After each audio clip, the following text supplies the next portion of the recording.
আসসালামু আলাইকুম ওয়া রাহমাতুল্লাহি ওয়া বারাকাতুহু। প্রিয় নবী মুহাম্মদ সাল্লাল্লাহু আলাইহি ওয়াসাল্লামের জীবনী আর রাহিকুল মাখতুম আমরা শুনছিলাম। আজকের পর্বে আমরা শুনব মুসলিম বাহিনীর পরবর্তী অগ্রযাত্রা, বদরের যুদ্ধের ঘটনা। আল্লাহুম্মা সাল্লি আলা মুহাম্মাদ ওয়া আলা আলি মুহাম্মাদ কামা সাল্লাইতা আলা ইব্রাহিম ওয়া আলা আলি ইব্রাহিম ইন্নাকা হামিদুম মাজিদ। আল্লাহুম্মা বারিক আলা মুহাম্মাদ ওয়া আলা আলি মুহাম্মাদ কামা বারাকতা আলা ইব্রাহিম ওয়া আলা আলি ইব্রাহিম ইন্নাকা হামিদুম মাজিদ। মুসলিম বাহিনীর পরবর্তী অগ্রযাত্রা। এরপর রাসূলুল্লাহ সাল্লাল্লাহু আলাইহি ওয়াসাল্লাম জাফেরান হতে সামনে অগ্রসর হন এবং কয়েকটি পাহাড়ি মোড় অতিক্রম করেন, যেগুলোকে আসাফির বলা হয়। সেখান থেকে আরও অগ্রসর হয়ে দাব্বা নামক এক জনপদে অবতরণ করেন। তারপর হিনান নামক পাহাড়কে ডান দিকে ছেড়ে দিয়ে অগ্রসর হতে থাকেন এবং পরবর্তী পর্যায়ে বদরের নিকটবর্তী স্থানে অবতরণ করেন। তথ্যানুসন্ধানের চেষ্টা। এখানে পৌঁছে রাসূলুল্লাহ সাল্লাল্লাহু আলাইহি ওয়াসাল্লাম তার সওর গুহার সঙ্গী এবং সবচেয়ে ঘনিষ্ঠ বন্ধু আবু বকর রাদিয়াল্লাহু আনহুকে সঙ্গে নিয়ে শত্রু বাহিনীর সন্ধান নেয়ার উদ্দেশ্যে বেরিয়ে পড়েন। দূর হতে তারা মক্কা বাহিনীর শিবির এবং অবস্থান সম্পর্কে সমীক্ষারত ছিলেন। এমন সময় একজন বৃদ্ধ আরবকে তারা পেয়ে গেলেন। রাসূলুল্লাহ সাল্লাল্লাহু আলাইহি ওয়াসাল্লাম ওই বৃদ্ধকে কুরাইশ বাহিনী এবং মুহাম্মদ সাল্লাল্লাহু আলাইহি ওয়াসাল্লামের সাহাবীদের অবস্থা সম্পর্কে জিজ্ঞাসাবাদ করেন। দুবাহিনী সম্পর্কে জিজ্ঞাসাবাদের উদ্দেশ্য ছিল যেন সে তাকে চিনতে না পারে। বৃদ্ধ বললেন, আপনারা কোন কওমের সম্পর্কযুক্ত তা না জানালে আমি কিছুই বলবো না। রাসূলুল্লাহ সাল্লাল্লাহু আলাইহি ওয়াসাল্লাম বললেন, ঠিক আছে, আপনি বলে দিলে আমরাও বলে দেব। সে বলল, এটা ওটার বিনিময় তো? তিনি উত্তর দিলেন, হ্যাঁ। তখন সে বলল, আমি জানতে পেরেছি যে মুহাম্মদ সাল্লাল্লাহু আলাইহি ওয়াসাল্লাম এবং তার সঙ্গীরা অমুক দিন মদিনা থেকে বের হয়েছেন। সংবাদদাতা আমাকে সঠিক বলে থাকলে আজ তারা অমুক জায়গায় রয়েছেন। সে ঠিক ওই জায়গাটির নাম ঠিকানা বলে দিল যেখানে ওই সময় মুসলিম বাহিনী অবস্থান করছিলেন। তারপর সে বলল, আমি এটাও অবগত হয়েছি যে কুরাইশ বাহিনী অমুক দিন মক্কা থেকে বের হয়েছে। সংবাদদাতা আমাকে সঠিক সংবাদ বলে থাকলে তারা আজ অমুক জায়গায় অবস্থান করছে। সে ঠিক ওই জায়গারই নাম বলল যেখানে ওই সময় কুরাইশ বাহিনী অবস্থান করছিল। বৃদ্ধ নিজের কথা শেষ করে বলল, আচ্ছা, তবে এখন বলুন আপনারা কোন সম্প্রদায়ভুক্ত? উত্তরে রাসূলুল্লাহ সাল্লাল্লাহু আলাইহি ওয়াসাল্লাম বললেন, আমরা এক পানি হতেই উদ্ভূত। এ কথা বলেই তিনি ফিরে চললেন। আর বৃদ্ধ বকবক করতে থাকল, কোন পানি হতে? ইরাকের পানি হতে কি? মক্কা বাহিনী সম্পর্কে গুরুত্বপূর্ণ তথ্য লাভ। ওই দিনের সন্ধ্যায় রাসূলুল্লাহ সাল্লাল্লাহু আলাইহি ওয়াসাল্লাম শত্রুদের অবস্থা পর্যবেক্ষণের জন্য নতুনভাবে এক গোয়েন্দা বাহিনী গঠন করেন। এ বাহিনীর ব্যবস্থাপনার জন্য হযরত আলী ইবনু আবু তালিব রাদিয়াল্লাহু আনহু, জুবাইর ইবনু আওয়াম রাদিয়াল্লাহু আনহু এবং সাদ ইবনু আবি ওয়াক্কাস রাদিয়াল্লাহু আনহুকে প্রেরণ করেন। এ গোয়েন্দা বাহিনী সরাসরি বদরের প্রস্রবণে গিয়ে পৌঁছেন। সেখানে দুজন গোলাম মক্কা বাহিনীর জন্য পানির পাত্র পূর্ণ করছিল। মুসলিম গোয়েন্দা বাহিনী এ দুজন পানিবাহককে বন্দী করে রাসূলুল্লাহ সাল্লাল্লাহু আলাইহি ওয়াসাল্লামের নিকট হাজির করেন। ওই সময় রাসূলুল্লাহ সাল্লাল্লাহু আলাইহি ওয়াসাল্লাম সালাতরত ছিলেন। উপস্থিত সাহাবাগণ ওই গোলামদ্বয়কে বিভিন্ন ব্যাপারে জিজ্ঞাসাবাদ করতে থাকলেন। উত্তরে তারা বলল যে, আমরা কুরাইশদের পানিবাহক। পাত্রে পানি ভর্তি করে আনার জন্য তারা আমাদের পাঠিয়েছিল। তাদের এ জবাবে সাহাবীগণ সন্তুষ্ট হতে পারলেন না। তাদের আশা ছিল যে এরা দুজন হবে আবু সুফিয়ানের লোক, কেননা তাদের অন্তরে তখনও এই ক্ষীণ আশা বিরাজমান ছিল যে তারা আবু সুফিয়ানের বাণিজ্য কাফেলার উপর জয়যুক্ত হবেন। সুতরাং তারা ওই গোলামদ্বয়কে কিছু মারপিটও করেন। তারা তখন বাধ্য হয়ে বলে যে তারা আবু সুফিয়ানের কাফেলার লোক। এ কথা বলার পর তাদের মারপিট বন্ধ করা হয়। ততক্ষণে রাসূলুল্লাহ সাল্লাল্লাহু আলাইহি ওয়াসাল্লাম সালাত আদায় শেষ করেছেন। সাহাবীদের এহেন আচরণে বিরক্ত হয়ে তিনি বললেন, গোলামদ্বয় যখন সত্য কথা বলল তখন তোমরা তাদের মারপিট করলে, অথচ যখন মিথ্যা কথা বলল তখন তাদের ছেড়ে দিলে। আল্লাহর কসম, তারা দুজন সঠিক কথাই বলেছিল যে তারা কুরাইশদের লোক। এরপর রাসূলুল্লাহ সাল্লাল্লাহু আলাইহি ওয়াসাল্লাম ওই গোলামদ্বয়কে বললেন, আচ্ছা, এখন আমাকে কুরাইশদের সম্পর্কে খবর দাও। তারা বলল, ওই যে টিলাটি যা উপত্যকার শেষ প্রান্তে দেখা যাচ্ছে, কুরাইশরা তার পিছনে অবস্থান করছে। তিনি প্রশ্ন করলেন, তারা কতজন আছে? উত্তরে তারা বলল, অনেক। তিনি আবারও জিজ্ঞেস করলেন, তাদের সংখ্যা কত? তারা বলল, আমাদের তা জানা নেই। তিনি পুনরায় প্রশ্ন করলেন, প্রত্যেক দিন কটি উট জবেহ করা হয়? তারা জবাব দিল, একদিন 9টি এবং আরেকদিন 10টি। তখন রাসূলুল্লাহ সাল্লাল্লাহু আলাইহি ওয়াসাল্লাম মন্তব্য করলেন, তাহলে তো তাদের সংখ্যা 900 ও 1000-এর মাঝামাঝি হবে। তারপর তিনি তাদেরকে পুনরায় প্রশ্ন করলেন, তাদের সঙ্গে সম্ভ্রান্ত কুরাইশদের কে কে আছে? উত্তরে তারা বলল, রাবিয়ার দুপুত্র উতবা ও সাইবা, আবুল বাখতারি ইবনু হিসাম, হাকিম ইবনু হিজাম, নাওফল ইবনু খোয়াইলিদ, হারিস ইবনু আমির, তোয়াইমা ইবনু আদি, নজর ইবনু হারিস, জামা ইবনু আসওয়াদ, আবু জাহল ইবনু হিসাম, উমাইয়া ইবনু খালফ এবং আরও অনেকে। রাসূলুল্লাহ সাল্লাল্লাহু আলাইহি ওয়াসাল্লাম বললেন, মক্কা তার কলিজার টুকরোগুলোকে আমাদের পাশে এনে নিক্ষেপ করেছে। রহমতের বৃষ্টি বর্ষণ। মহামহিমান্বিত আল্লাহ রাব্বুল আলামিন এ রাতেই বৃষ্টি বর্ষণ করলেন। মক্কা বাহিনীর উপর বর্ষিত হল সেই বৃষ্টির ধারা মুষলধারে। প্রবল বৃষ্টির কারণে মক্কা বাহিনীর অগ্রগমন কিছুটা বাধাপ্রাপ্ত হল, কিন্তু মুসলিম বাহিনীর উপর তা বর্ষিত হল আল্লাহ পাকের বিশেষ রহমত স্বরূপ। আল্লাহর রহমতে এ বৃষ্টি শয়তানের সৃষ্ট অপবিত্রতা থেকে মুসলিমদের পবিত্র করে এবং ভূমিকে সমতল ও মসৃণ করে ফেলে। এর ফলে বেশ অনুকূল অবস্থা সৃষ্টি করে। পদচারণার ক্ষেত্রে অনুকূল অবস্থা সৃষ্টি হওয়ার কারণে তাদের অন্তরেও দৃঢ়তার ভাব সৃষ্টি হয়ে যায়। গুরুত্বপূর্ণ সামরিক কেন্দ্রস্থলের দিকে মুসলিম বাহিনীর অগ্রগমন। এরপর রাসূলুল্লাহ সাল্লাল্লাহু আলাইহি ওয়াসাল্লাম স্বীয় সেনাবাহিনীকে দ্রুত পথে চলার নির্দেশ দেন, যাতে তারা মুশরিক বাহিনীর পূর্বে বদরের প্রশ্রবণের নিকট পৌঁছে যায় এবং প্রশ্রবণের উপর নিজেদের অধিকার প্রতিষ্ঠা করতে সক্ষম হন। মুশরিক বাহিনী যাতে কোনোভাবেই প্রশ্রবণের উপর অধিকার লাভ করতে না পারে, সেটাই ছিল তার লক্ষ্য। এই প্রেক্ষিতে তিনি এবং তার বাহিনী এশার সময় বদরের নিকট অবতরণ করেন। এ সময় হুবাব ইবনু মুনজির রাদিয়াল্লাহু আনহু একজন অভিজ্ঞ সামরিক ব্যক্তিত্ব হিসাবে প্রশ্ন করলেন, হে আল্লাহর রাসূল সাল্লাল্লাহু আলাইহি ওয়াসাল্লাম, এই স্থানে আপনি আল্লাহর নির্দেশক্রমে অবতরণ করেছেন, না শুধু যুদ্ধ কৌশল হিসেবে আপনি এ ব্যবস্থা অবলম্বন করেছেন? কেননা এর অগ্র কিংবা পশ্চাৎগমনে আমাদের কোনো সুযোগ নেই। প্রত্যুত্তরে রাসূলুল্লাহ সাল্লাল্লাহু আলাইহি ওয়াসাল্লাম বললেন, শুধু যুদ্ধের কৌশল হিসাবে আমি এ ব্যবস্থা অবলম্বন করেছি। এ কথা শুনে হুবাব রাদিয়াল্লাহু আনহু বললেন, এটা উপযুক্ত স্থান নয়। আরও সামনের দিকে এগিয়ে চলুন এবং কুরাইশ বাহিনীর সবচেয়ে নিকটে যে প্রশ্রবণ রয়েছে সেখানে শিবির স্থাপন করুন। তারপর অন্যান্য সব প্রশ্রবণ বন্ধ করে দিয়ে নিজেদের প্রশ্রবণের উপর চৌবাচ্চা তৈরি করে তাতে পানি ভর্তি করে নেব। এরপর কুরাইশ বাহিনীর সঙ্গে যুদ্ধ লিপ্ত হলে আমরা পানি পাব, কিন্তু তারা পাবে না। তার এ কথা শুনে রাসূলুল্লাহ সাল্লাল্লাহু আলাইহি ওয়াসাল্লাম বললেন, তুমি উত্তম পরামর্শ দিয়েছ। এরপর রাসূলুল্লাহ সাল্লাল্লাহু আলাইহি ওয়াসাল্লাম তার বাহিনীকে অগ্রগমনের নির্দেশ প্রদান করলেন এবং অর্ধেক রাত যেতে না যেতে কুরাইশ বাহিনীর সবচেয়ে নিকটবর্তী প্রশ্রবণের নিকট পৌঁছে গিয়ে শিবির স্থাপন করলেন। তারপর সেখানে একটি চৌবাচ্চা ও জলাধার তৈরি করে অবশিষ্ট সমস্ত প্রশ্রবণ বন্ধ করে দিলেন। নেতৃত্বের কেন্দ্র। প্রশ্রবণের উপর মুসলিম বাহিনীর যখন শিবির স্থাপন কাজ সম্পন্ন হল, তখন সাদ ইবনু মুআজ রাদিয়াল্লাহু আনহু প্রস্তাব করলেন যে রাসূলুল্লাহ সাল্লাল্লাহু আলাইহি ওয়াসাল্লামের সৈন্য পরিচালনা বা নেতৃত্ব প্রদানের কেন্দ্রস্থল রূপে একটি ছাউনি নির্মাণ করে দেয়া হোক, যেখানে তিনি অবস্থান করবেন। আল্লাহ না করুন বিজয়ের পরিবর্তে আমাদেরকে যদি পরাজিত হতে হয় কিংবা অন্য কোনো অসুবিধাজনক অবস্থার সম্মুখীন হতে হয়, তাহলে পূর্ব থেকেই তার নিরাপত্তার জন্য আমরা যেন প্রস্তুত থাকতে পারি। তার এ প্রস্তাব সর্বসম্মতিক্রমে সমর্থিত হল। তারপর তারা আরজ করলেন, হে আল্লাহ রাসূল সাল্লাল্লাহু আলাইহি ওয়াসাল্লাম, আমরা আপনার জন্য একটি বস্ত্রের ছাউনি নির্মাণ করার মনস্থ করেছি। আপনি ওর মধ্যে অবস্থান করবেন এবং আপনার সাওয়ারিগুলো পাশে তৈরি অবস্থায় থাকবে। তারপর আমরা শত্রুদের সঙ্গে মোকাবেলা করব। যদি আল্লাহ পাক আমাদের মানমর্যাদা রক্ষা করে শত্রুদের উপর বিজয় দান করেন, তবে সেটা তো হবে আমাদের একান্ত আকাঙ্ক্ষিত এবং পছন্দনীয়।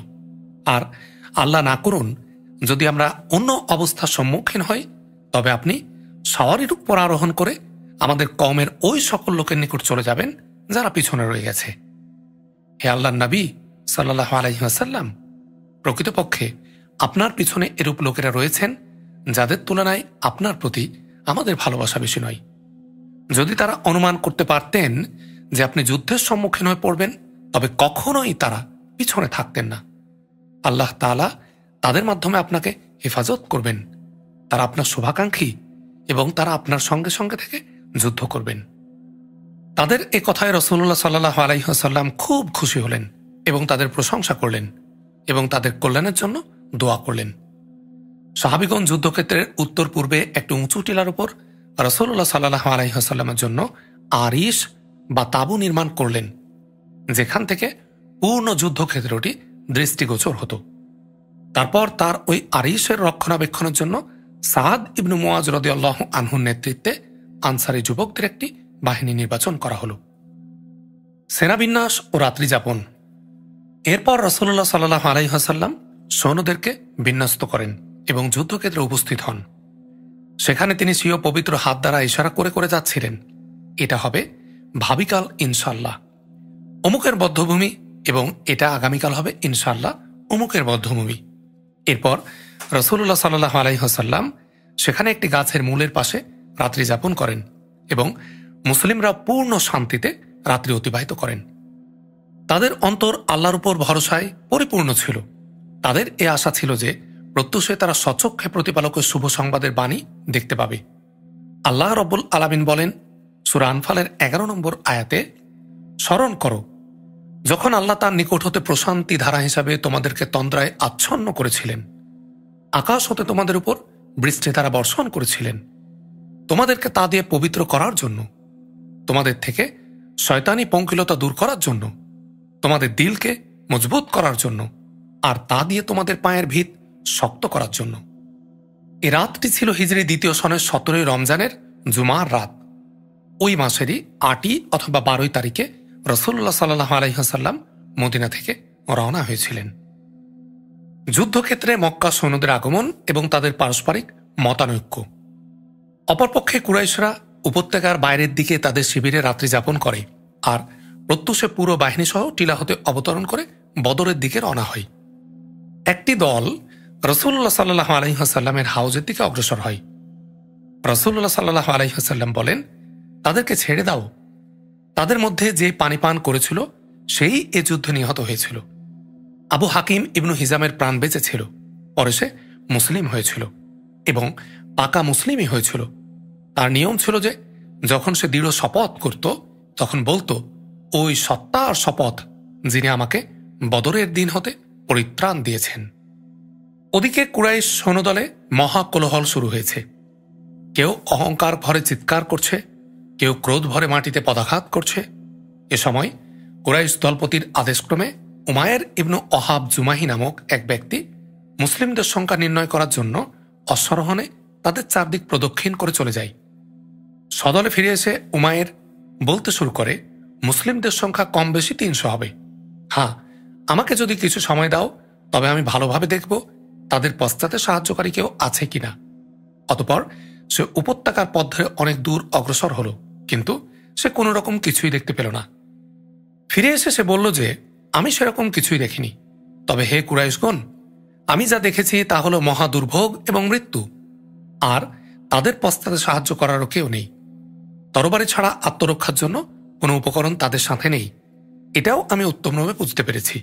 কিন্তু তারা এমন সুবিন্যস্তভাবে যুদ্ধের জন্য প্রস্তুত হয়ে আছে যে আমরা আমাদের একটি প্রাণের বিনিময় ছাড়া তাদের একটি প্রাণ নাশ করতে পারব না। যদি তারা আমাদের বিশেষ বিশেষ লোকদেরকে হত্যা করে ফেলে তবে এরপরে বেঁচে থাকা স্বাদ আর কি থাকতে পারে। অতএব আমাদের কিছু চিন্তা ভাবনার প্রয়োজন রয়েছে। উমায়েরের এ কথা শুনে যুদ্ধের ব্যাপারে দৃঢ় সংকল্পকারী আবু জাহলের সামনে আরেক সমস্যা দেখা দিল। লোকেরা তাকে যুদ্ধ করা ছাড়াই মক্কায় ফিরে যেতে বলল। হাকিম ইবনু হিজাম নামক কুরাইশ দলপতির চৈতন্যদয় হল। তিনি উতবা ইবনু রাবিয়ার নামক কুরাইশ দলপতির নিকট উপস্থিত হয়ে বললেন, দেখুন, আপনি ধনে মানে কুরাইশদের একজন বরেণ্য ব্যক্তি, সুতরাং আপনি একটু দৃঢ়তা অবলম্বন করে এই অন্যায় যুদ্ধ হতে স্বজাতিকে বিরত রাখুন, তাহলে আরবের ইতিহাসে আপনার নাম চিরস্মরণীয় হয়ে থাকবে। উতবা উত্তরে বলল, আমি তো প্রস্তুত আছি। এক আমর বিন হাজরামির যে সারিয়া এ নাখালাতে মারা গিয়েছিল, রক্তপণ সেটাই আমি নিজে পরিশোধ করে দিতে পারি, কিন্তু হানজালিয়ার পুত্রকে অর্থাৎ আবু জাহলকে কোনো যুক্তির দ্বারাই বিরত করা সম্ভব নয়। যা হোক, তুমি তার কাছে গিয়ে চেষ্টা করে দেখো, তোমার প্রস্তাবে আমার সম্মতি রয়েছে। তারপর উতবা দাঁড়িয়ে বক্তব্য রাখতে লাগলো।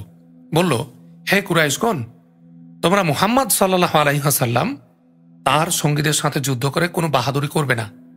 আল্লাহর শপথ, যদি তোমরা তাদেরকে হত্যা করে ফেলো তাহলে এমন চেহারা সমূহ দেখতে পাবে যেগুলো দেখা পছন্দনীয় হবে না। কেননা এ যুদ্ধে হয় চাচাতো ভাই নিহত হবে, নতুবা খালাতো ভাই, কিংবা নিজের গোত্রের লোক নিহত হবে। সুতরাং ফিরে চলো এবং মুহাম্মদ সাল্লাল্লাহু আলাইহি ওয়াসাল্লাম এবং গোটা আরব দুনিয়াকে ছেড়ে দাও। যদি আরবের অন্য লোকেরা মুহাম্মদ সাল্লাল্লাহু আলাইহি ওয়াসাল্লামকে হত্যা করে ফেলে তো সেটা তোমাদের কাঙ্ক্ষিত কাজই হবে। অন্যথা মুহাম্মদ সাল্লাল্লাহু আলাইহি ওয়াসাল্লাম তোমাদেরকে শ্রদ্ধার দৃষ্টিতে দেখবেন যে তোমরা তার প্রতি তোমাদের করণীয় কাজটি করনি। এদিকে হাকিম আবু জাহলের নিকট হাজির হয়ে নিজের এবং উতবার মতামত ব্যক্ত করলেন। হাকিমের কথা শুনে আবু জাহলের আপদমস্তক জ্বলে উঠল। সে ক্রোধান্বিত স্বরে বলতে লাগল, আল্লাহর শপথ, মুহাম্মদ ও তার সাথীদের দেখার পর মুহাম্মদ সাল্লাল্লাহু আলাইহি ওয়াসাল্লামের জাদু উতবার উপর বিশেষ কার্যকরী হয়েছে। কখনো না, আল্লাহর শপথ, আমাদের এবং মুহাম্মাদের মধ্যে আল্লাহর ফয়সালা না হওয়া পর্যন্ত আমরা ফিরে যাব না। না না না, এতক্ষণে বুঝতে পেরেছি উতবার পুত্র মুহাম্মদ সাল্লাল্লাহু আলাইহি ওয়াসাল্লামের দলভুক্ত।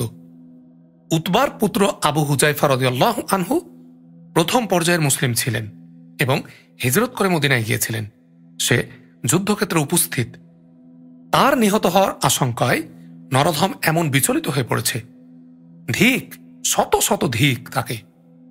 হাকিম তখন আবু জাহলকে সেখানে রেখে উতবার নিকট গমন করে সমস্ত বৃত্তান্ত প্রকাশ করলেন।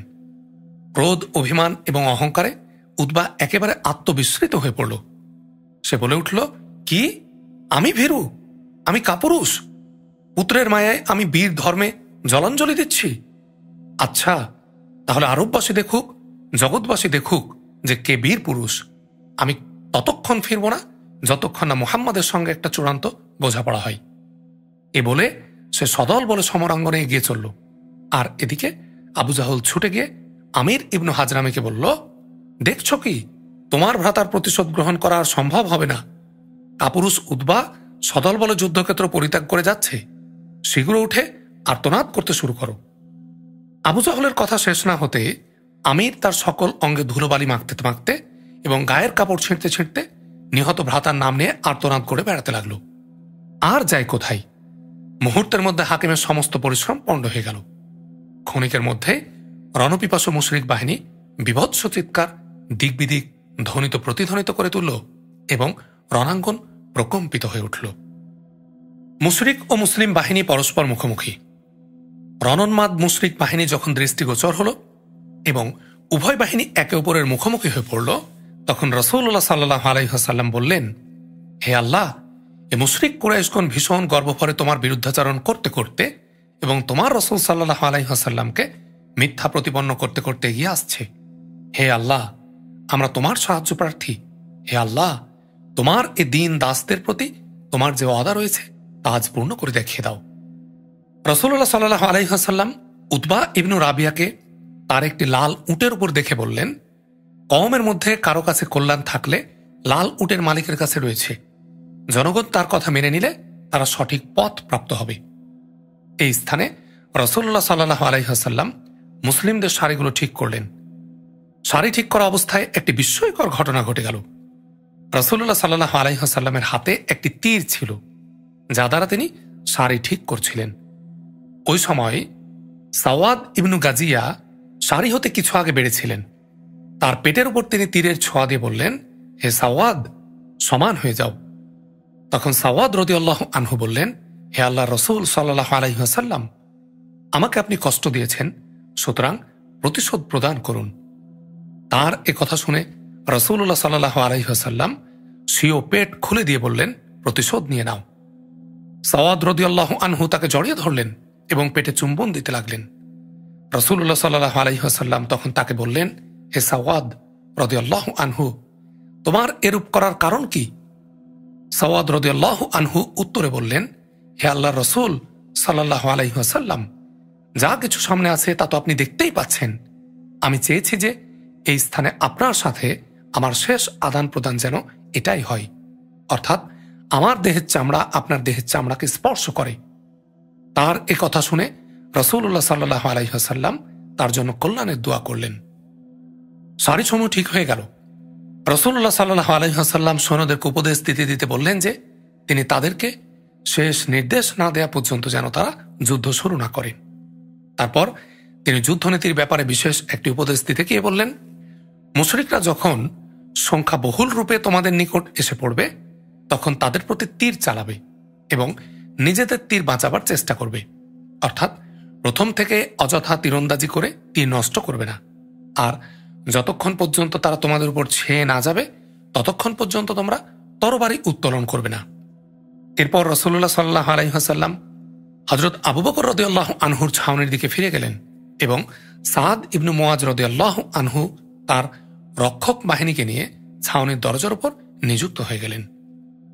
অপরপক্ষে মুশরিকদের অবস্থা এই ছিল যে আবু জাহল আল্লাহ তাআলার নিকট ফয়সালার দোয়া করল।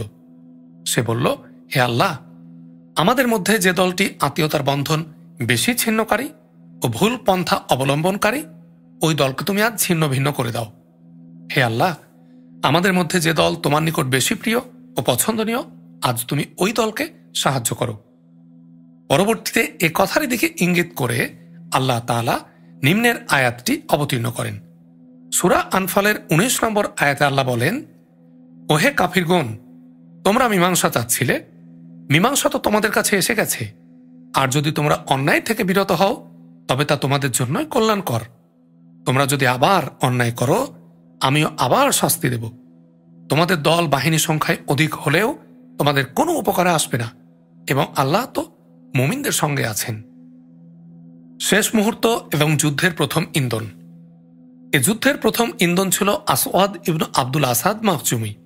এ লোকটি ছিল বড়ই হঠকারী এবং দুশ্চরিত্র। সে কথা বলতে বলতে যুদ্ধক্ষেত্রে বেরিয়ে আসলো, আমি এদের হাউজের পানি পান করব অথবা একে ভেঙে ফেলব, নতুবা এজন্য জীবন দিয়ে দেব।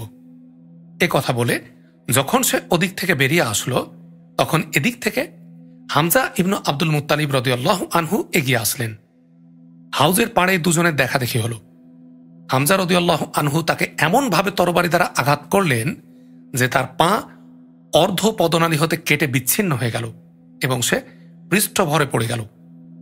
তার পা হতে রক্তের ফোয়ারা ছুটছিল, যার গতি তার সঙ্গীদের দিকে ছিল, কিন্তু তা সত্ত্বেও সে হাঁটুর ভরে ছেঁচড়িয়ে চলে হাউজের দিকে অগ্রসর হল এবং তাতে প্রবেশ করতেই চাচ্ছিল যাতে তার কসম পুরো হয়ে যায়। ইতোমধ্যে হামজা রাদিয়াল্লাহু আনহু দ্বিতীয়বার তার উপর তরবারি চালালেন এবং সে হাউজের মধ্যে মৃত্যুমুখে পতিত হল। যুদ্ধের সূত্রপাত। এটা ছিল যুদ্ধের প্রথম হত্যা। এর ফলে যুদ্ধের অগ্নি প্রজ্বলিত হয়ে উঠল। তখন নিয়ম ছিল যে যুদ্ধের পূর্বে প্রত্যেক পক্ষের বিখ্যাত বীর পুরুষরা রণাঙ্গনে অবতীর্ণ হয়ে অন্য পক্ষকে সমরে আহ্বান করত। তখন ওই পক্ষের নির্বাচিত কয়েকজন খ্যাতনামা বীর এ আহ্বানের উত্তর প্রদানের জন্য বীর দর্পে অগ্রসর হতো। এক্ষেত্রেও তাই হল। অভিযান ক্ষুব্ধ উতবা ও তার সহোদর সাইবা ও পুত্র ওয়ালিদ সহ চিৎকার করতে লাগল, কে আসবে আয়, আমাদের তরবারির খেলা দেখে যা। তার এ আহ্বান শুনে 3 জন আনসার বীর উলঙ্গ তরবারি হাতে সেই দিকে ধাবিত হলেন। তারা হলেন আউফ রাদিয়াল্লাহু আনহু, মুআব্বিজ রাদিয়াল্লাহু আনহু। এরা দুজন হারিসের পুত্র ছিলেন এবং তাদের মাতার নাম ছিল আফরা। তৃতীয় জন হলেন আব্দুল্লাহ ইবনু রাওয়াহা রাদিয়াল্লাহু আনহু। কুরাইশরা তাদের জিজ্ঞেস করল, তোমরা কে? তারা বললেন, আমরা আনসার। তখন তারা বলল, আপনাদের আমরা চাচ্ছি না, আমরা আমাদের চাচাতো ভাইদের চাচ্ছি। এবং একজন চিৎকার করে বলতে লাগলো, হে মুহাম্মদ সাল্লাল্লাহু আলাইহি ওয়াসাল্লাম, মদিনার ওই চাষাগুলোর সাথে যুদ্ধ করা আমাদের জন্য অসম্মানজনক, আমাদের যোগ্য যোদ্ধা পাঠাও। তার এ কথা শুনে রাসূলুল্লাহ সাল্লাল্লাহু আলাইহি ওয়াসাল্লাম এই 3 জন আনসার বীরকে তাদের স্ব স্থানে ফিরে যেতে বললেন। তারপর তিনি নিজের পরম আত্মীয়ের মধ্য হতে হামজা রাদিয়াল্লাহু আনহু, উবাইদা বিন হারিস রাদিয়াল্লাহু আনহু এবং আলী রাদিয়াল্লাহু আনহুকে সম্বোধন করে বললেন, তোমরা তাদের মোকাবিলায় অগ্রসর হও। এরা অগ্রসর হলে কুরাইশগণ বলল, তোমরা কে? তারা তাদের পরিচয় দান করলেন। কাফিররা তাদেরকে আক্রমণ করল। অলিদের সাথে আলী রাদিয়াল্লাহু আনহুকে, সাইবার সাথে হামজা রাদিয়াল্লাহু আনহুর এবং উতবার সাথে উবাইদা রাদিয়াল্লাহু আনহুর যুদ্ধ বেঁধে গেল। মুহূর্তের মধ্যে সাইবা ও অলিদের মস্তক ভুলুণ্ঠিত হয়ে পড়ল। উবাইদা রাদিয়াল্লাহু আনহু ছিলেন তখন সবার চেয়ে বৃদ্ধ। তিনি ও উতবা পরস্পরের তরবারির আঘাতে গুরুতর রূপে আহত হয়ে পড়ল। ইতোমধ্যে আলী ও হামজা রাদিয়াল্লাহু আনহু নিজ নিজ প্রতিদ্বন্দ্বীকে খতম করে এসে উতবার উপর ঝাঁপিয়ে পড়ে তারা কাজ শেষ করেন এবং উবাইদাকে তুলে আনলেন। তার মুখে আওয়াজ বন্ধ হয়ে গিয়েছিল এবং ক্রমাগতভাবে বন্ধই থাকল। শেষ পর্যন্ত যুদ্ধের চতুর্থ অথবা পঞ্চম দিন যখন মুসলিমরা মদিনা প্রত্যাবর্তনের পথে সাফরা নামক উপত্যকা অতিক্রম করছিলেন, ওই সবাই উবাইদা রাদিয়াল্লাহু আনহু মৃত্যুবরণ করেন। আলী রাদিয়াল্লাহু আনহু আল্লাহর নামে শপথ করে বলতেন, এ আয়াতটি আমাদের ব্যাপারে অবতীর্ণ হয়। সূরা হজের 19 নম্বর আয়াত। এরা বিবাদের দুটি পক্ষ, মুমিনরা একটি পক্ষ আর সমস্ত কাফিররা আরেকটি পক্ষ। এরা এদের প্রতিপালক সম্বন্ধে বাদানুবাদ করে। সাধারণ আক্রমণ।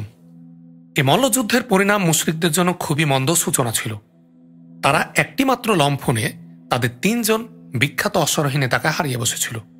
এজন্য তারা ক্রোধে অগ্নিশর্মা হয়ে একত্রিতভাবে মুসলিমগণকে আক্রমণ করল। অপরদিকে মুসলিমরা তাদের প্রতিপালকের নিকট অত্যন্ত আন্তরিকতা এবং বিনয়ের সাথে সাহায্যের জন্য প্রার্থনা করার পর স্ব স্ব স্থানে অটল থাকলেন এবং প্রতিহত করার ব্যবস্থা অবলম্বন করলেন। তারা মুশরিকদের একাদিক্রমিক আক্রমণ প্রতিহত করতে থাকলেন এবং তাদের বিশেষ ক্ষতি সাধন করে চললেন।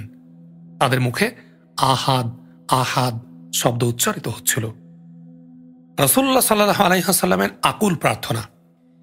এদিকে রাসূলুল্লাহ সাল্লাল্লাহু আলাইহি ওয়াসাল্লাম সৈন্যদের শ্রেণীবিন্যাস কাজ শেষ করে ফিরে এসে স্বীয় মহান প্রতিপালকের নিকট সাহায্যের অদা পূরণের প্রার্থনা করতে লাগলেন। তার প্রার্থনা ছিল, হে আল্লাহ, তুমি যে প্রতিশ্রুতি দিয়েছ তা পূর্ণ করো। হে আল্লাহ, আমি তোমার অদা ও প্রতিশ্রুতির পূর্ণতা কামনা করছি।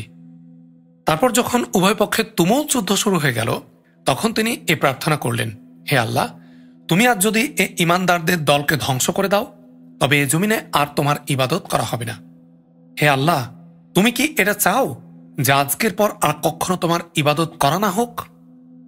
রাসূলুল্লাহ সাল্লাল্লাহু আলাইহি ওয়াসাল্লাম অত্যন্ত বিনয়ের সাথে প্রার্থনা করলেন এবং তিনি এমন আত্মভোলা হয়ে পড়লেন যে তার চাদরখানা তার কাঁধ হতে পড়ে গেল। তখন তিনি পূর্ববৎ তন্ময়ভাবে প্রার্থনায় নিমগ্ন থাকলেন। এ দৃশ্য দেখে ভক্ত প্রবর আবু বকর রাদিয়াল্লাহু আনহু দ্রুত ছুটে আসলেন এবং চাদরখানা দ্বারা তার দেহ আচ্ছাদিত করে তাকে আলিঙ্গন করে বলতে লাগলেন, হে আল্লাহর রাসূল, যথেষ্ট হয়েছে। বড়ই কাতর কণ্ঠে আপনি প্রতিপালকের নিকট প্রার্থনা করেছেন। এ প্রার্থনা ব্যর্থ হবে না। শীঘ্রই তিনি নিজের অদা পূর্ণ করবেন। এদিকে আল্লাহ তাআলা ফেরেশতাদেরকে ওহী করলেন।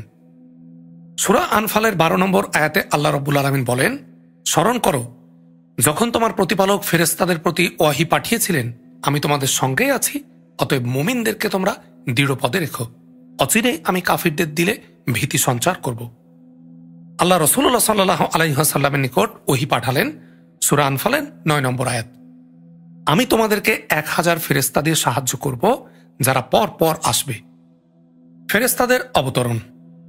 এরপর রাসূলুল্লাহ সাল্লাল্লাহু আলাইহি ওয়াসাল্লামকে একটু তন্দ্রা আসলো।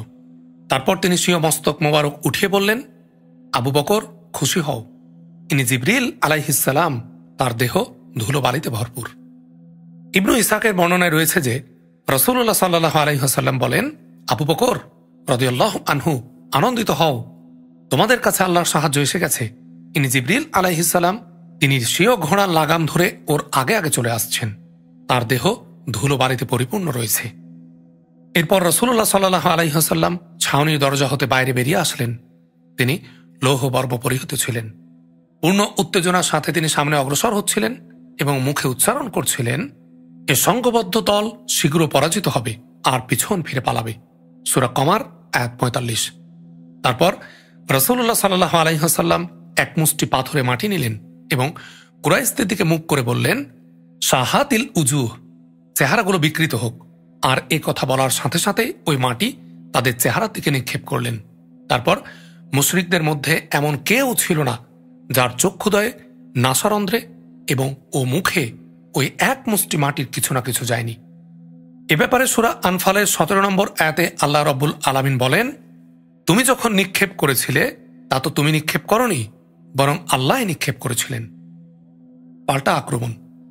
এরপর রাসূলুল্লাহ সাল্লাল্লাহু আলাইহি ওয়াসাল্লাম পাল্টা আক্রমণের নির্দেশ দেন এবং যুদ্ধের প্রতি উৎসাহ প্রদান করতে গিয়ে বলেন, তোমরা আক্রমণ চালাও, যার হাতে মুহাম্মদ সাল্লাল্লাহু আলাইহি ওয়াসাল্লামের প্রাণ রয়েছে সে সত্তার শপথ, এদের মধ্যে যে ব্যক্তি যুদ্ধে অটল থেকে যুদ্ধ করাকে সওয়াব বা পুণ্য মনে করে সম্মুখে অগ্রসর হয়ে পিছপা না হয়ে লড়াই করতে করতে মৃত্যুবরণ করবে, আল্লাহ তাকে অবশ্যই জান্নাতে প্রবিষ্ট করাবেন। রাসূলুল্লাহ সাল্লাল্লাহু আলাইহি ওয়াসাল্লাম যুদ্ধের জন্য উত্তেজিত এবং উৎসাহিত করতে গিয়ে আরো বলেন, তোমরা ওই জান্নাতের দিকে উঠে যাও যার প্রস্থ আসমান এবং জমিনের সমান। এ কথা শুনে উমায়ের ইবনু হাম্মাম রাদিয়াল্লাহু আনহু বলেন, খুব ভালো, খুব ভালো। রাসূলুল্লাহ সাল্লাল্লাহু আলাইহি ওয়াসাল্লাম তখন তাকে প্রশ্ন করলেন, তুমি একথা কেন বললে? উত্তরে তিনি বললেন, হে আল্লাহর রাসূল সাল্লাল্লাহু আলাইহি ওয়াসাল্লাম, আমি আশা রাখি যে আমিও ওই জান্নাতীদের অন্তর্ভুক্ত হব, এছাড়া অন্য কোনো কথা নয়। রাসূলুল্লাহ সাল্লাল্লাহু আলাইহি ওয়াসাল্লাম বললেন, হ্যাঁ, তুমিও ওই জান্নাতবাসীদেরই অন্তর্ভুক্ত হবে। তারপর তিনি তার খাদ্য থলি হতে কিছু খেজুর বের করে খেতে লাগলেন।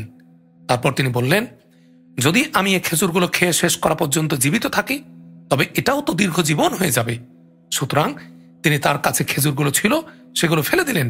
তারপর মুশরিকদের সাথে যুদ্ধ করতে করতে শহীদ হয়ে গেলেন। এভাবে খ্যাতনামা মহিলা আফরা রাদিয়াল্লাহু আনহার পুত্র আউফ ইবনু হারিস রাদিয়াল্লাহু আনহু জিজ্ঞেস করলেন, হে আল্লাহর রাসূল সাল্লাল্লাহু আলাইহি ওয়াসাল্লাম, আল্লাহ তাআলা তার বান্দাদের কোন কাজে খুশি হয়ে হেসে থাকেন? উত্তরে রাসূলুল্লাহ সাল্লাল্লাহু আলাইহি ওয়াসাল্লাম বললেন, তিনি বান্দার ওই কাজে খুশি হয়ে হেসে থাকেন যে অনাবৃত দেহে যুদ্ধে দেহ রক্ষক পোশাক পরিধান না করে সিও হাত শত্রুদের মধ্যে ডুবিয়ে দেয়। এ কথা শুনে আউফ রাদিয়াল্লাহু আনহু দেহ হতে লৌহবর্ম খুলে নিয়ে নিক্ষেপ করলেন এবং তরবারি নিয়ে শত্রুদের উপর ঝাঁপিয়ে পড়লেন। তারপর যুদ্ধ করতে করতে শহীদ হয়ে গেলেন। যে সময় রাসূলুল্লাহ সাল্লাল্লাহু আলাইহি ওয়াসাল্লাম পাল্টা আক্রমণের নির্দেশ দিয়েছিলেন, তাদের শত্রুদের আক্রমণের প্রচণ্ডতা হ্রাস পেয়েছিল এবং তাদের উত্তেজনা স্তিমিত হয়ে পড়েছিল। এজন্য এক কৌশলপূর্ণ পরিকল্পনা মুসলিমদের অবস্থান দৃঢ় করতে খুবই ক্রিয়াশীল হয়েছিল। কেননা সাহাবীগণ রাদিয়াল্লাহু আনহুম যখন আক্রমণ করার নির্দেশ পেলেন তখন ছিল তাদের জিহাদের উত্তেজনার যৌবন কাল। তাই তারা এক দূরদমনীয় এবং ফায়সালাকারী আক্রমণ পরিচালনা করলেন। তারা শত্রুদের সারিগুলোকে তছনছ এবং এলোমেলো করে দিয়ে তাদের গলা কেটে সামনে অগ্রসর হলেন। স্বয়ং রাসূলুল্লাহ সাল্লাল্লাহু আলাইহি ওয়াসাল্লামকে বর্ম পরিহিত অবস্থায় লাফাতে লাফাতে আসতে দেখে এবং শীঘ্র তারা পরাজিত হবে ও পৃষ্ঠ প্রদর্শন করে পলায়ন করবে একথা স্পষ্টভাবে বলতে শুনে তাদের উত্তেজনা আরো বৃদ্ধি পেল। এজন্যই মুসলিমরা বীর বিক্রমে যুদ্ধ করলেন এবং ফেরেশতারাও তাদেরকে সাহায্য করলেন। যেমন ইবনু সাআদের বর্ণনায় ইকরামা রাদিয়াল্লাহু আনহু হতে বর্ণিত হয়েছে যে ওই দিন মানুষের মস্তক কেটে পড়ত, অথচ কে কেটেছে তা জানা যেত না, এবং মানুষের হাত কর্তিত হয়ে পড়ে যেত, অথচ কে কর্তন করেছে তা জানা যেত না।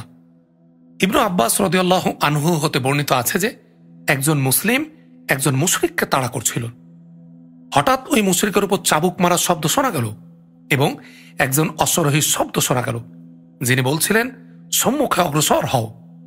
মুসলিম মুশরিকটিকে তার সামনে দেখলেন যে সে চিত হয়ে পড়ে গেল। তিনি লাফ দিয়ে তার দিকে এগিয়ে গিয়ে দেখতে পেলেন যে তার নাকের উপর আঘাতের চিহ্ন রয়েছে এবং অবয়ব ক্ষত বিক্ষত হয়ে গেছে, যেন চাবুক দ্বারা আঘাত করা হয়েছে। ওই আনসারী মুসলিম রাসূলুল্লাহ সাল্লাল্লাহু আলাইহি ওয়াসাল্লামের নিকট এসে ঘটনাটি বর্ণনা করলেন। তখন তিনি বললেন, তুমি সত্য কথা বলেছ, এটা ছিল তৃতীয় আসমানের সাহায্য। আবু দাউদ মাজেনি বলেন, আমি একজন মুশরিককে মারার জন্য তাড়াতাড়ি করছিলাম। হঠাৎ তার মস্তকটি আমার তরবারের উপর পৌঁছার পূর্বে কেটে পড়ে যায়। আমি তখন বুঝতে পারলাম যে তাকে আমি নই বরং অন্য কেউ হত্যা করেছে। একজন আনসারী আব্বাস ইবনে আব্দুল মুত্তালিবকে বন্দী করে নিয়ে আসেন। তখন আব্বাস রাদিয়াল্লাহু আনহু বলেন, আল্লাহর শপথ, আমাকে এ ব্যক্তি বন্দী করেনি। একজন চুলবিহীন মাথাওয়ালা লোক, যিনি দেখতে অত্যন্ত সুন্দর এবং এক বিচিত্র বর্ণের ঘোড়ার উপর সাওয়ার ছিলেন, তিনি আমাকে বন্দী করেছিলেন। তাকে এখন আমি লোকজনের মধ্যে দেখতে পাচ্ছি না।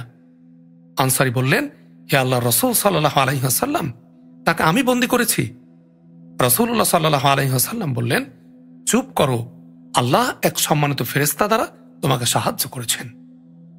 আলী রাদিয়াল্লাহু আনহু বলেন, রাসূলুল্লাহ সাল্লাল্লাহু আলাইহি ওয়াসাল্লাম তাকে এবং আবু বকরকে বললেন, তোমাদের একজনের সাথে জিবরিল এবং আরেকজনের সাথে মিকাইল ও ইসরাফিল আলাইহিমুসসালাম যুদ্ধে অংশগ্রহণ করেছিলেন অথবা যুদ্ধক্ষেত্রে ছিলেন। ময়দান হতে ইবলিসের পলায়ন। যেমনটি আমরা বলে এসেছি, অভিশপ্ত ইবলিস সুরাকা বিন মালিক বিন জুসুম মুদলিজির শুরুতে এসেছিলেন এবং এতক্ষণ পর্যন্ত সে মুশরিকগণ হতে পৃথক হননি। কিন্তু যখন সে মুশরিকদের বিরুদ্ধে ফেরেশতাগণের ভূমিকা প্রত্যক্ষ করল, তখন সে পিছনে ফিরে পলায়ন করতে থাকল। কিন্তু হারিস বিন হিশাম তাকে আটকে রাখল। তার বিশ্বাস যে সে প্রকৃতই সুরাকা। কিন্তু ইবলিস তার বুকে এত জোরে ঘুষি মারল যে সে মাটিতে পড়ে গেল। ইত্যবসর ইবলিস সেখান থেকে পলায়ন করল। মুশরিকগণ বলতে লাগলো, সুরাকা কোথায় যাচ্ছ? তুমি কি বলনি যে তুমি আমাদের সাহায্য করবে এবং কখনোই আমাদের থেকে পৃথক হবে না? এ কথা শোনার পর ইবলিস বলল, আমি যা দেখেছি তোমরা তা দেখছ না। আল্লাহকে আমার ভীষণ ভয় হচ্ছে, তিনি কঠিন শাস্তির মালিক। সূরা আনফাল আয়াত 48। এরপর পলায়ন করে সে সমুদ্রের ভিতরে যেতে থাকল। সাংঘাতিক পরাজয়। অল্পক্ষণের মধ্যে মুশরিকগণের সৈন্যবাহিনীতে অকৃতকার্যতা, দুর্ভাবনার বিভিন্ন লক্ষণ পরিস্ফুট হয়ে উঠল। মুসলিমদের কঠিন এবং অবিরাম আক্রমণে যুদ্ধের ফয়সালা নির্ধারণের নিকটবর্তী হয়ে আসতে থাকল। এমনকি তারা দৌড় দিয়ে পিছু হটতে লাগল। এ সুযোগে মুসলিম বাহিনী তাদের হত্যা, জখম ও বন্দী করতে করতে পিছু ধাওয়া করতে করতে চলল। এমনকি দেখতে দেখতে কিছুক্ষণের মধ্যেই তারা সম্পূর্ণরূপে পরাজয় বরণ করতে বাধ্য হল। আবু জাহলের হঠকারিতা। কিন্তু বড় তাগুত আবু জাহল যখন নিজ সারির সৈন্য দলের মধ্যে বিশৃঙ্খল অবস্থা প্রত্যক্ষ করল, তখনও সে নিজ অবস্থানে সুদৃঢ় থাকার মনস্থ করল। কাজেই সে নিজ দলের সৈন্যগণকে উচ্চ কণ্ঠে এবং আত্মম্ভরিতার সঙ্গে বলতে থাকল, যুদ্ধক্ষেত্র থেকে সুরাকার সরে পড়ার কারণে তোমরা মনোবল হারায়ও না, কারণ সে পূর্ব হতে মুহাম্মদ সাল্লাল্লাহু আলাইহি ওয়াসাল্লামের সঙ্গে ষড়যন্ত্রে লিপ্ত ছিল। উতবা, সাইবা এবং অলিদের হত্যার কারণেও তোমাদের ভীত হওয়ার কোনো কারণ নেই। তাড়াহুড়ার মধ্যে কাজ করতে গিয়ে তাদের এ অবস্থা হয়েছে। লাত ও উজ্জার শপথ, তাদেরকে রশি দ্বারা শক্ত করে বেঁধে না ফেলা পর্যন্ত আমরা প্রত্যাবর্তন করব না। দেখো, তোমাদের কোনো ব্যক্তি তাদের কাউকেও যেন হত্যা না করে, আমরা যেন তাদেরকে অন্যায়ের শাস্তি দিতে পারি। এ উদ্দেশ্যে তাদেরকে ধরো এবং বন্দী করো। কিন্তু তার এ অসার অহমিকার প্রতিফল শীঘ্রই তাকে অনুধাবন করতে হলো, কারণ মুহূর্তের মধ্যে মুসলিমদের পক্ষ থেকে পাল্টা আক্রমণ শুরু হয়ে গেল এবং কিছুক্ষণের মধ্যে তাদের প্রতিরক্ষা বাহিনীকে ছিন্ন ভিন্ন করে ফেলল। কিন্তু আবু জাহল তার চতুষ্পাশের একদল জনতাকে বেশ সংঘবদ্ধ অবস্থাতেই রেখেছিল। এ জনতা তার চতুর্দিকে তরবারির প্লাবন ও বর্ষার জঙ্গল সৃষ্টি করে রেখেছিল। কিন্তু ইসলামী জনতার প্রলয়নকারী তুফান তার তরবারির প্লাবন এবং বর্ষার জঙ্গলকে একদম তছনছ করে ফেলল। তারপর এ বড় তাগুত মর্দে মুমিনদের দৃষ্টি সীমার মধ্যে এসে গেল। মুসলিম সৈন্যরা দেখতে পেলেন যে সে এক ঘোড়ার পিঠে চড়ে চক্কর দিয়ে বেড়াচ্ছে। এদিকে আনসারি যুবকের হাতে তার মৃত্যু রক্ত চুষে নেয়ার অপেক্ষায় ছিল। আবু জাহলের হত্যা। আব্দুর রহমান বিন আওফ হতে বর্ণিত আছে যে, বদরের যুদ্ধের দিন আমি সৈন্যদের সারিতে ছিলাম। এমত অবস্থায় হঠাৎ ডানে ও বামে অল্প বয়স্ক দুজন যুবককে দেখতে পেলাম। তাদের উপস্থিতিতে আমি নিজেকে নিরাপদ মনে করতে পারলাম না। এমন অবস্থায় ওদের একজন তার সঙ্গীকে এড়িয়ে আমার কাছে এসে বলল, চাচা যান, আবু জাহল কোনটি আমাকে দেখিয়ে দিন। আমি বললাম, ভাতিজা, তাকে তোমার কি প্রয়োজন? সে বলল, আমাকে বলা হয়েছে যে সে রাসূলুল্লাহ সাল্লাল্লাহু আলাইহি ওয়াসাল্লামকে মন্দ বলেছে। সে সত্তার কসম, যার হাতে রয়েছে আমার জীবন, যদি আমি তাকে দেখতে পাই, তাহলে যতক্ষণ আমাদের মধ্যে যার মৃত্যু পূর্বে অবধারিত হয়েছে সে মৃত্যুবরণ না করবে, ততক্ষণ আমার অস্তিত্ব তার অস্তিত্ব থেকে পৃথক হবে না। তিনি বলেছেন যে আমি তার এ কথায় একদম অভিভূত হয়ে পড়লাম। তিনি আরো বলেছেন যে দ্বিতীয় জনে এসে ইঙ্গিতে আমাকে ওই একই কথা বলল। তারপর আমি প্রত্যক্ষ করলাম যে আবু জাহল লোকজনের মাঝে চক্কর দিয়ে বেড়াচ্ছে।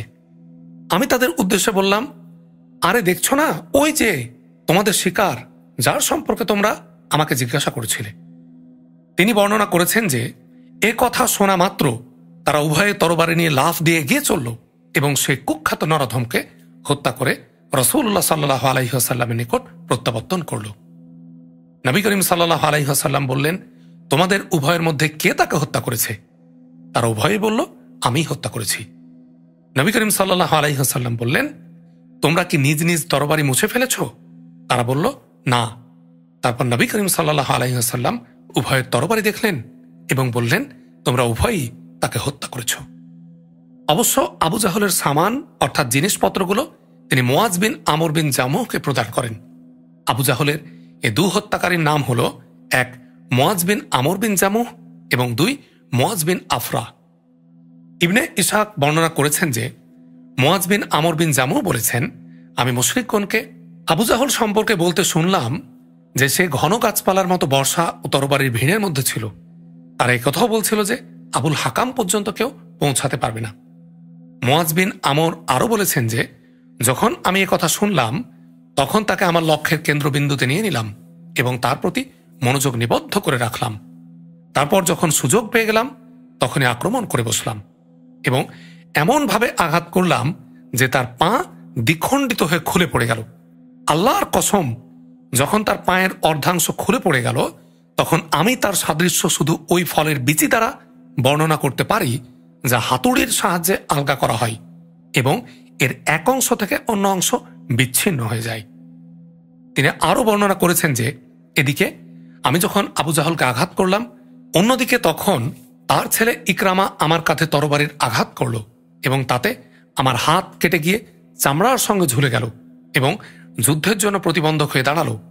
আমি সেটি পিছনে টেনে নিয়ে সাধারণভাবে যুদ্ধ করতে থাকলাম, কিন্তু সে যখন আমাকে খুবই কষ্ট দিতে লাগলো তখন আমি তার উপর আমার পা রেখে জোরে টান দিয়ে তাকে বিচ্ছিন্ন করে ফেললাম।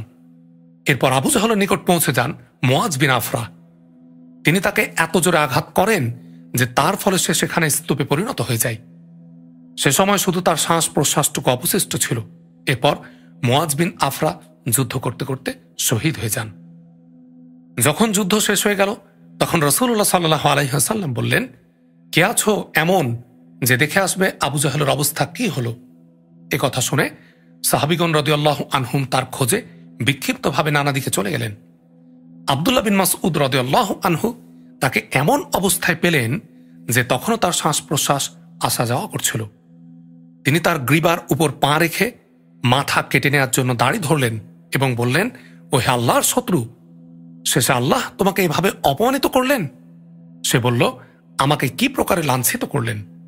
যে ব্যক্তিকে তোমরা হত্যা করছো তার চেয়ে উচ্চ মর্যাদা সম্পন্ন লোক কেউ আছে কি? অথবা যে লোকটিকে তোমরা হত্যা করছো তার চেয়ে উঁচু সম্মানের কোনো লোক আছে কি? তারপর সে বলল, যদি আমাকে কৃষকরা ছাড়া অন্য কেউ হত্যা করত তবে কতই না ভালো হতো। তারপর সে বলল, আচ্ছা আমাকে বলো তো আজ বিজয় লাভ কার হয়েছে? আব্দুল্লাহ ইবনে মাসউদ রাদিয়াল্লাহু আনহু উত্তরে বললেন, আল্লাহ এবং তার রাসূল সাল্লাল্লাহু আলাইহি ওয়াসাল্লামের। তারপর সে আব্দুল্লাহ ইবনে মাসউদ রাদিয়াল্লাহু আনহুকে বলল, যিনি তার গ্রীবার উপর পা রেখেছিলেন, হে বকরির রাখাল, তুমি বড় উঁচু ও কঠিন জায়গায় চড়ে গিয়েছ। প্রকাশ থাকে যে আব্দুল্লাহ ইবনে মাসউদ রাদিয়াল্লাহু আনহু মক্কায় বকরি চড়াতেন। এ কথোপকথনের পর আব্দুল্লাহ ইবনে মাসউদ রাদিয়াল্লাহু আনহু তার মস্তক কেটে নিলেন এবং রাসূলুল্লাহ সাল্লাল্লাহু আলাইহি ওয়াসাল্লামের খিদমতে নিয়ে গিয়ে হাজির করে দিলেন এবং আরজ করলেন, হে রাসূল সাল্লাল্লাহু আলাইহি ওয়াসাল্লাম, এটা আল্লাহর শত্রু আবু জাহলের মস্তক। রাসূলুল্লাহ সাল্লাল্লাহু আলাইহি ওয়াসাল্লাম বললেন, আল্লাহুল্লাযী লা ইলাহা ইল্লা হুয়া, সত্যিই ওই আল্লাহর শপথ যিনি ছাড়া আর কোনো মাবুদ নেই। এ কথা তিনি 3 বার বললেন। তারপর তিনি বললেন, আল্লাহু আকবার, আলহামদুলিল্লাহিল্লাযী সাদাকা ওয়াদাহ ওয়া নাসরা আবদাহ ওয়া হাসামাল আহজাবা ওয়াহদা ইনতালাকা উরনিয়া। আল্লাহ সবচেয়ে মহান, ওই আল্লাহর সমুদয় প্রশংসা যিনি তার ওয়াদাকে সত্য প্রমাণিত করেছেন, স্বীয় বান্দাকে সাহায্য করেছেন এবং একাই সমস্ত দলকে পরাজিত করেছেন। এরপর রাসূলুল্লাহ সাল্লাল্লাহু আলাইহি ওয়াসাল্লাম বললেন, চলো আমাকে তার মৃতদেহ দেখাও। আব্দুল্লাহ ইবনে মাসউদ রাদিয়াল্লাহু আনহু বলেন, আমি তাকে নিয়ে গিয়ে তার মৃতদেহ দেখালাম। তিনি বললেন, ওই ব্যক্তি এ উম্মতের ফেরাউন। আলহামদুলিল্লাহি রাব্বিল আলামিন। আমরা বদর যুদ্ধের ঘটনা আজ এখানেই শেষ করছি। আগামী পর্বে আমরা শুনব যুদ্ধ চলাকালীন সময়ে বিভিন্ন ঘটনাগুলো এবং মক্কায় মুশরিকদের পরাজয়ের যে বাণী পৌঁছে যায় সে বাণী এবং তৎপরবর্তী ঘটনা প্রবাহ ইনশাআল্লাহ। আগামী পর্বটি শোনার আহ্বান জানিয়ে আজ এখানেই শেষ করছি। আসসালামু আলাইকুম ওয়া রাহমাতুল্লাহ।